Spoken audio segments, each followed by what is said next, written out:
grand harbour of Malta waits in that glorious Mediterranean sunshine for this year's tide of tourists. Encircling the harbour, the city of Valletta, cool, ageless and charming. The leisurely timelessness of this fascinating island is drawing more and more visitors from all over the world. An Air Malta jet glides down into Lucca Airport, bringing in the first flight of holidaymakers.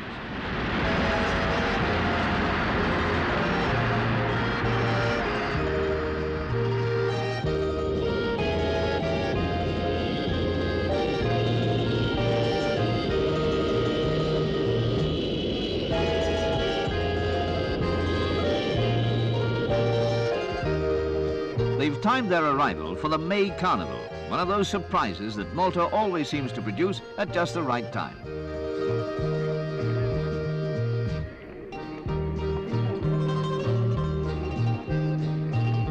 But before they join in the gaiety of Carnival, there's a lot of Malta itself to be seen. The picturesque fishing inlet of Marsas Loch, for instance. And just around the corner, one of the loveliest sights on the island, the Blue Grotto. To visit the grotto, you have to take to the sea.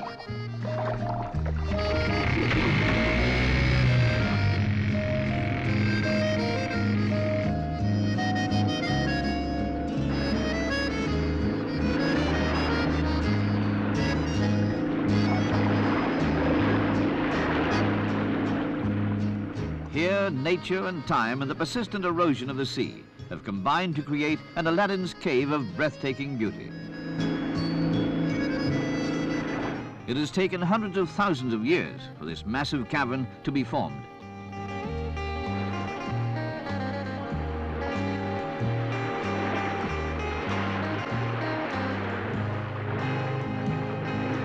Silence and color in complete harmony.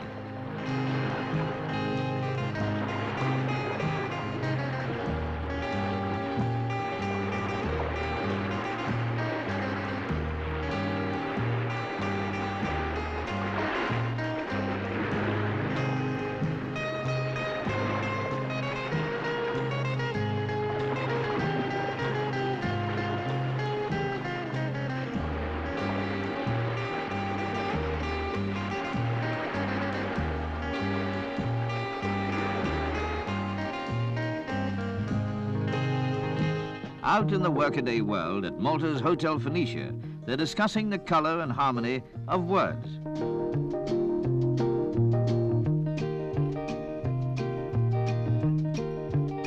The book exhibition at the Phoenicia brings to Malta famous names in the literary world, Nicholas Montserrat and Frederick Mullally. Author of the post-war bestseller, The Cruel Sea, Nicholas Montserrat discusses his latest book, Chaplain of Malta. Mr. Montserrat lives on the island of Gozo.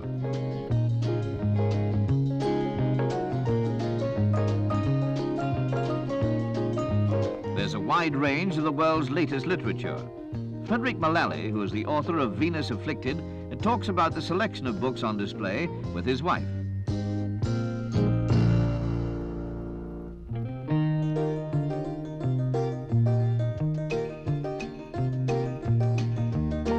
Not to be outshone by the other literary lights of the exhibition, that prolific playwright of British television, comedian Ernie Wise. With him, his real-life partner, Mrs. Wise.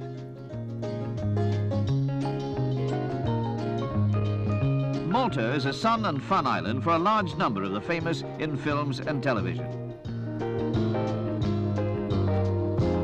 Eric Morecambe, unfortunately, isn't there to see the latest masterpieces like what his partner has wrote.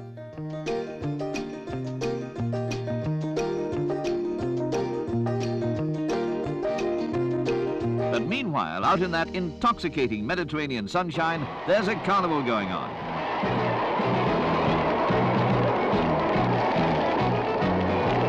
For 5 carefree days, the Maltese give themselves over to music, colour and fun.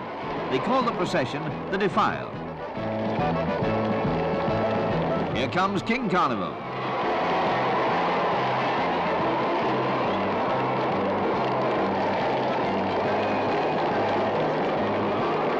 With the sea on their doorstep, the islanders duly pay their respects.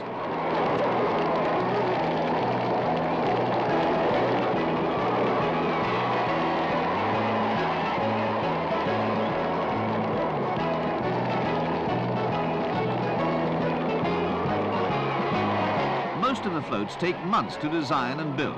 There's no limit to methods used or motive.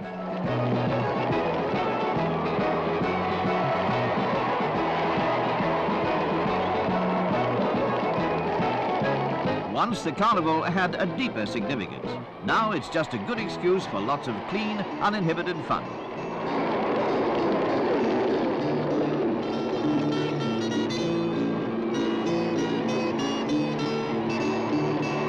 For as far back as anyone remembers, the carnival has opened with a folk dance, the parata. It represents the defeat of the Turks 400 years ago.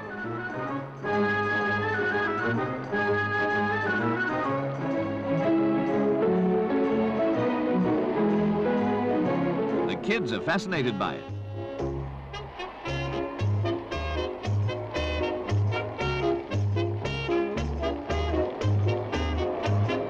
The Georgian dance group from Russia join in.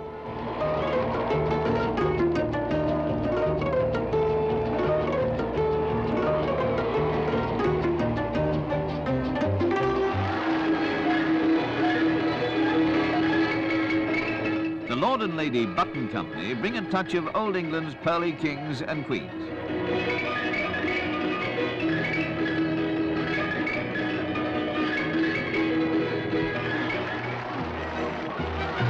The peasant dancers are Yugoslavs, a folklore group from Ljubljana.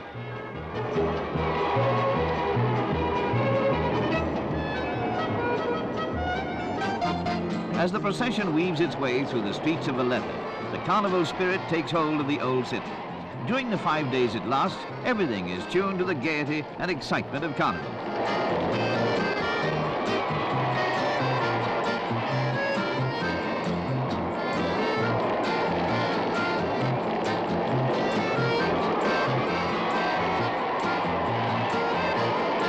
Variety is the spice of life in Malta during Carnival Week. Floats are topical, historic, or just colourful.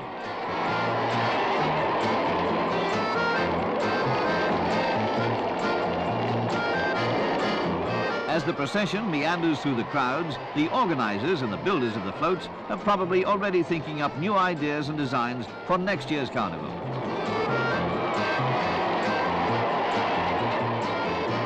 When the dancing's finished and the procession comes to an end, the carnival goes on in the cafes, restaurants and hotels of Valletta itself.